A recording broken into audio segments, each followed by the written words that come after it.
Assalamualaikum warahmatullahi wabarakatuh. Wilujeng patepang Dewi sareng Mang Augustin. Palamitra anu dipihormat dina denget ayuna simkuring Mang Augustin bade medar dongeng dina carios Si Geot, Yasana, Kang Heri Supriyadi. Pihatur rebunuhun oge ka asadayana anu parantos berkontribusi like, komen, subscribe sareng share channel dongeng Mang Augustin. Nyangga keun carios nyambung, mugi tiasa ngahibur, nyandak pelajaran, oge nyandak mangpaat saseueurna. Kirang langgungna disuhun keun karidoan tur tiasa jembar manah ngahapunten sagala rupi kalepatan tur kakirangan. Mugia janten panghibur kana kalbu pangbeberah kana manah. Mugia katampi ku sadaya kadang wargi, sok sanao sieu carios Sunda buhun. Mangga nyangga keun. Si Geot bagian ke-5.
Sanggeus neruskeun Dewi lalampahanana, dina waktu anungan ukur sakeudeung oge Mang Sakim geus nepi ka ahare upeun wangunan hiji imah. Imah panggung wungkul kabeh oge dina jaman harita maah, hateupna oge sarua ku injuk, anu patumpang tindih jeung entepan eurih atawa kalari. Caan usum kenteng sigana maah, jandelana oge henteu marakee kaca siga jaman kiwari. Red, Mang Sakim kana panto imah anu rada melenge. Sanggeus neun-deun huela paculna maah kebat bae ngalacat ka atepas imah. Nyiati, nyi amah, celengkeungna Mang Sakim, nyalukan pangeusi imah. Geus wauheun pisan ka pangeusina tayohna maah, da bubuhan masih keneh salembur jeung dirina. Teulila antarana, aya saurang awewe tengah tuh anu nyampaur keun. Rada kurang kerung mangsa nempo Mang Sakim teh. Aya naon, Kang Sakim? Asar arewas kami maah. Nyati mana? Aya naon, Kang Sakim? Acan maah eta awewe nembalan, ti tukang yeunana geus ngurunyung saurang lalaki. Anu amurna maah masih keneh aya di sahandapeun Mang Sakim. Nyiati, aya wangkong keuniun anu pohara penting na yeu teh. Aya di pangkengna. Rek ngundeur daun sampeu tadi teh bebejana maah, tapi malah balik Dewi geuning, haroream cenah. Sina ka adieu budakna, aya urusan nu penting pisan ieu maah. Aya naon kitu, Kang? Lah, buisina ka dieu heula. Di jero wiatu ngawangkongna, ari sipatna penting pisan maah. Jare blok, caan kukumbah. Nya ka tampian heula wiatu, da cai maah gede. Sanggeus rada hulang-huleng heula sakeudeung maah, antukna Mang Sakim satuju. Gedik, katampian, ngadon milu kukumbah suku. Geus kitu mah kebat bae asup ka jero imah. Di patengahan, kasampak Niati geus ngariung jeung nu jadi indung bapana. Aya picarita eun naon ieu teh, Kang Sakim. Bapana Niati mimiti nalek, mangsa Mang Sakim geus milihan tempat dio. Sina nginum heula angguran maah, lain langsung ditalek, tempas indungna Niati, semu nyureng. Nya. Hensok atuh cai-cai huela, Kang. Teukum sinembalan, gap, Mang Sakim ngarongkong cai anu geus suguhkeun pikeun dirina. Leguk, diinum, kalayan siga nu nikmat pisan. Sok, aya naon ieu teh, Kang Sakim. Bapana Niati maah siga anu geus teu sabar, mangsa Mang Sakim geus neun-deun cangkir maah gancang bae ditalek deui. Sanggeus ngarenghap heula rada jero, barabat weh Mang Sakim nyaritakeun sakur-sakur kajadian anu katempona, nyatana mangsa rencepan nalingakeun dua lalaki anyar pinanggih, anu ngalungkeun geulang emas ka aja jalaneun anu rek diliwatan, sarta eta giulangna dibawa ku Niati. Siga anu pohara rewa seunana indung jeung bapana Niati maah mangsa ngaregepkeun caritaan Mang Sakim teh. Tah, kitu. Lain nanaon ari kuring maah matak ngabejaan teh, melangwi bisi anak maneh kumaonam. Kapanan nyaho sorangan meureun, di lembur urang teh geus loba kajadian aheng, nyatana loba parawan anu maraot teu pupuguh. Mang Sakim mungkas caritaanana. Bener eta teh, Yati? Bapana Niati niuteup anakna, anu ti tadi ogengan ukur tungkul. Dina kaayaan masih keneh tungkul, Niati maah tibang nembalan ku unggeup. Mana giulangna? Buru, bawa ka dieu. Sok gagabah atuh maneh maah, Yati, pan geus nyaho di lembur urang teh loba parawan nu disulurkeun. Indungna Niati siga nu keu haul. Teukum sinembalan heula, gancang bae Niati maah cengkat tina diukna.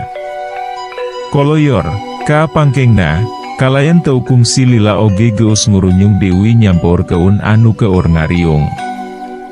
Song, Niati masrahkeun geulang emas ka anu jadi bapana.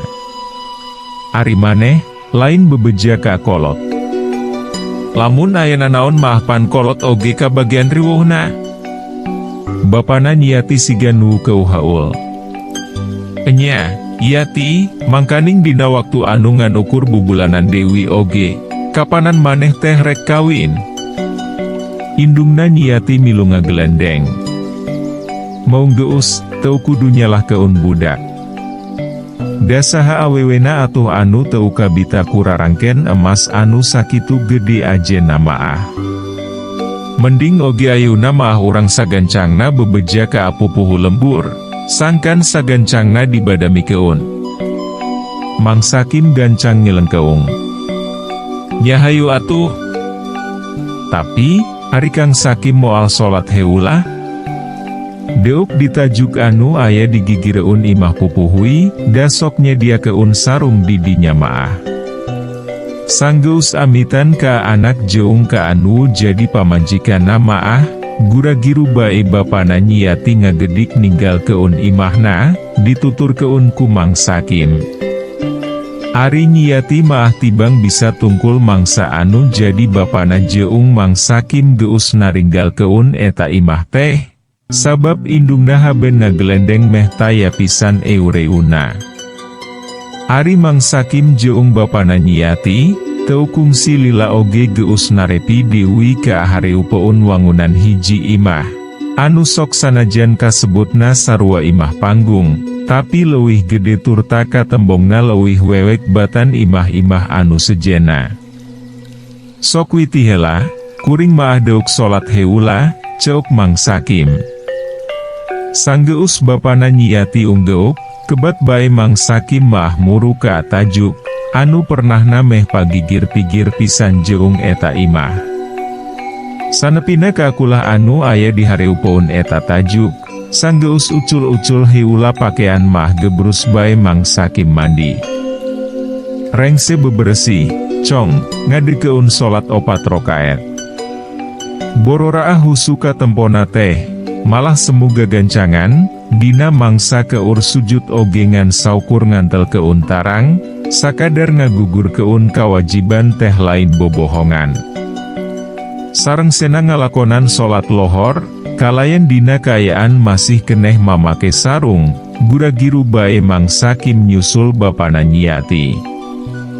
Siga anu geus didadagoan pisan, mangsa Mang Sakim ngurunyung teh, saurang lalaki anu kawilang geus aya umuran, anu tayohna maah minangka pupuh lembur tea, langsung bae nitah diuk.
Sahajeung urang mana 2 jelema anu miceun ieu geulang teh, tanyana pupuh lembur, anu tayohna maah perkara eta teh geus dicaritakeun ku bapana nyiati. Duka, abdi oge teu kenal. Ditalingakeun soteh pedahwi gerak-gerikna nyurigakeun pisan. Siga anu pohara ajrihna Mang Sakim maah ka eta lalaki anu jadi pamimpin di lemburna teh. Saha atuh, nya, gerendengna pupuh lembur, satengah tumanya kaadirina sorangan. Upami teu lepat maah, salah sawios eta jalmi teh aya anu nyebat-nyebat jenengan Danu. Ayeuna maah urang langsung ka imahna Cep Danui, urang menta buruhanana, jeung pasti bakal disuguhan arak nu panghadena. Kitu saurna teh. Cep Danu, urang mana, nya. Duka, asa nembean nuping abdi oge ari anu jenengan Cep Danu maah. Nya keunwi atau perkara eta mah urang tunda heula. Ayeuna maah leuwih hade urang sagancangna nepungan Bah Jalu, sabab kuring oge geus yakin pisan, yen eta 2 jalma teh boga maksud rek nyebakeun nyiati. Sae, pupuh. Nanging abdi mah moal ngiring, da teu acan mulih ka arorompok ieu teh, bilih pun bojo nanaroskeun. Sajabi ti eta, asa tos lapar pisan deuwih abdi maah. Atuh dahar di dieuwi, da loba kejo maah. Sambel aya, pucuk malanding aya, pedo geura. Bade dirorompok wi. Asa marerang deuwih ari caan gentos anggoan maah. Teu bisa maksa pupuh lembur oge ari Mang Sakim kekeh pauteu keuh kana pamadeganana maah. Nuhun pisan, nya, Kang Sakim, ceuk bapana nyiati, mangsa Mang Sakim rek mulang pisan. Nya.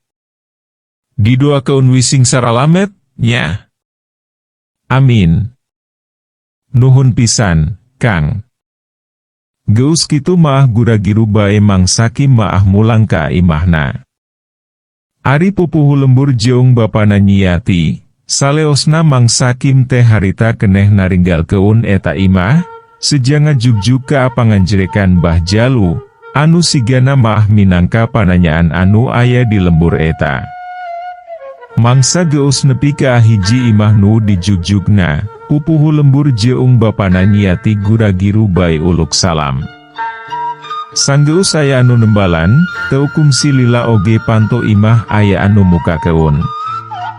Saurang aki-aki anu geus pohara kolotna anu ngurunyung teh, buuk, kumis jeung janggotna oge geus barodas kabeh. Tapi, ari kakekeran awakna maah masih keneh nyesa. Mbah Jalu teh asigana maah.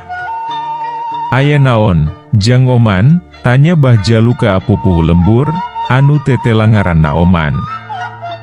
Aya badanten keunaun anu kalintang pentingna ieu teh, Bah. Oh, hiya patuh ka jero. Teu kungsi ngadagoan diajak 2 kali, sanggeus nu boga imah miheulaan asup Dewi maah gura-giru bae bapana Nyiati jeung pupuhu lembur nalutur keun. Gek, sarerea ngariung dina amparan samak pandan. Hampura witeu disuguhan, si ambuna eweuh, keur ka imah si bungsu. Bisi harayang nginum maah, aya ari cai-cai wae maah di dapur. Asawios, Bah, teu kedah. Bade langsung kana maksad utamina wieu teh. Pupuhu lembur anu gancang nembalan teh, ari bapana Nyiati maah tacan nyoara pisan. Oh, nyasok atuh, rek ngabadamikeun perkara naon ieu teh? Sanggeus ngareret heula ka bapana Nyiati, barabat weh pupuhu lembur nyarita keun Dewi Sakur naon-naon anu geus ditepikeun ku bapana Nyiati jeung ku Mang Sakim. Astagfirullah, bener eta teh, jang emus, nepi ka asiga anu pohara pisan rewaseunana Mbah Jalu maah sanggeusna nampa katerangan ti pupuhu lembur teh. Muhun, Bah. Tah, ieu ge ulangna. Neda dipangluatkeun wiatanapi kumaha, da abdi maah teu ararapal. Melang, pun anak bilih kumaonam, tembal bapana Nyiati anu tetela ngaranna emus, kituna teh bari ditungtungan ku masrah keun geulang emas ka Abah Jalu. Sajeroning nampanan eta geulang teh Mbah Jalu maah tibang unggut-unggutan. Untung kanyahoan ku Jang Sakim. Moal bisa nolak sakur-sakur wanoja anu manggihan ieu barang maah, sabab disagigireun gede ajena teh, ieu barang oge geus make panarik batin heula. Maksudna panarik kumaha, Bah? Mang emus maah siga anu hayang leuwih jelas. Piraku teu kaharti, nya sangkan mingkin resep wipikeun sakur-sakur anu nempona, nepi ka hayang ngapi milik, sok sanajan barang anu sorangan. Geus dikitukeun maah mangemus jeung pupuhu lembur oge arunggut-unggutan.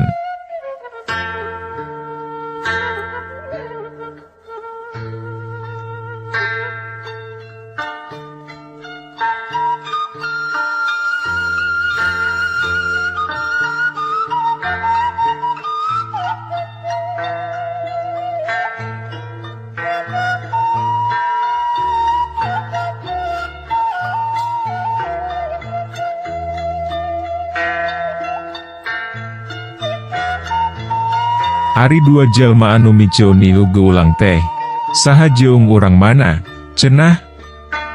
Mbah Jalu rutret ka 2 samahna. Ditanya kitu teh langsung bae pupuhu lembur maah nyaritakeun Dewi katerangan anu katarima ti Mang Sakim, mangsa salah saurang di antara anu duaan nyabit-nyabit ngaran Cap Danu.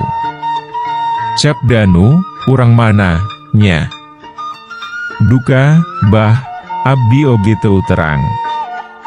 Ngadon hulang-hulang pikeun sakedapan maah Mbah Jalu oge, kalayan pada niutup ka seemah anu harita keur dariuk pahareup-hareup jeung dirina. Kedah kumaha atuh, Bah? Melangka pun anak abdi maah, tanya Mang Emus. Daragoan heulawi di dieu, tembal Bah Jalu. Sanggeus ngomong kituna teh, gura-gura bae Bah Jalu maah cengkat, sarta anu saterusna maah ngoloyor ka hiji pangkeng. Teu lila antarana, kambiu pating selengsengah haseup menyan. Mang Emus jeung pupuh lembur maah ngadon ngawarangkong sajeroning ngadaragoan Bah Jalu di patengahan teh. Sanggeus ampir aya kana satengah jamna, antukna maah Bah Jalu oge teu burung ngurunyung, nyampeurkeun Dewi ka anu duaan kalayan mamawa cai anu diwadahan kana kendi. Kumaha, Bah? Teutup Mang Emus estuning kebek ku kapanasaran. Kudu sagencangna di mandian budak maneh teh, sabab geus aya hiji kakuatan anu mungkus lelembutanana, minangka ciri pijadiun seba. Waduh, bahaya atuh, Bah. Kedah dipiwarang ka di usiatina. Teu kudu.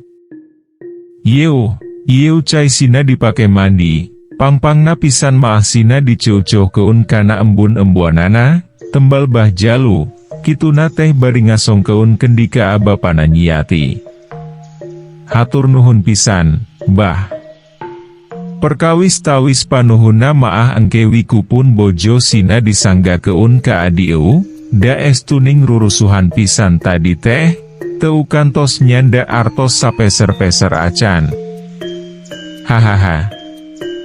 Ikhlas Abah maah, Jang Emus, teu ngarep-ngarep pamuruhna. Didoakeun wi, sangkan Nyiati teh aya dina panangtayungan anu maha kawasa.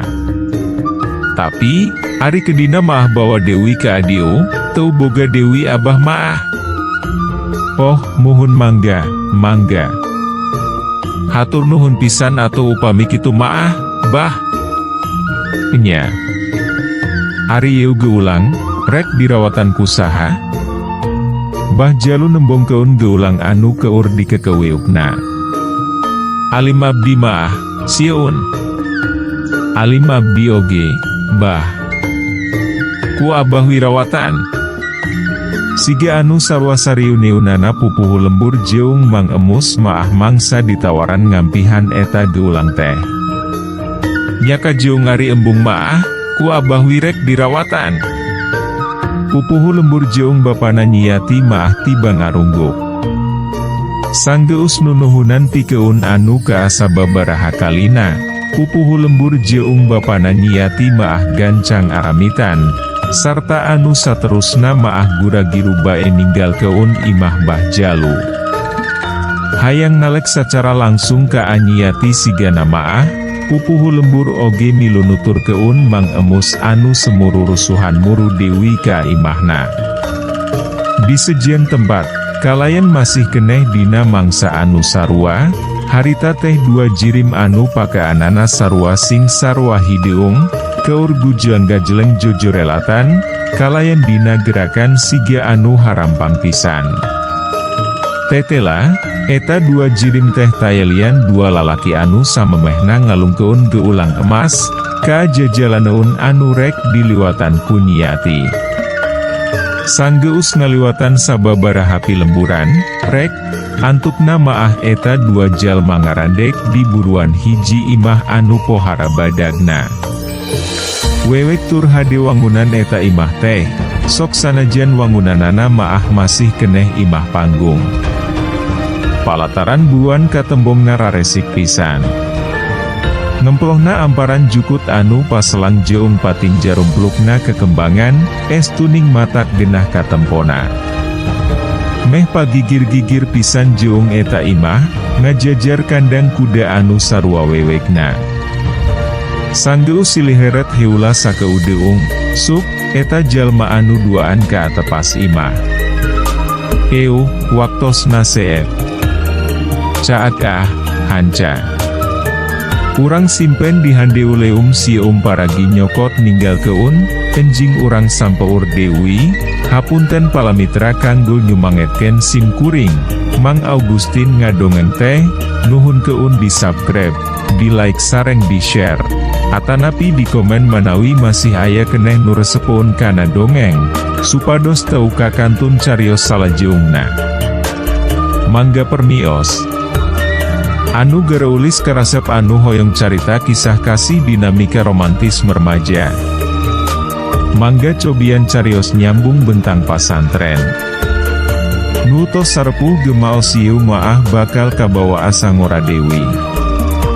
Kangge nu resep cerita misteri.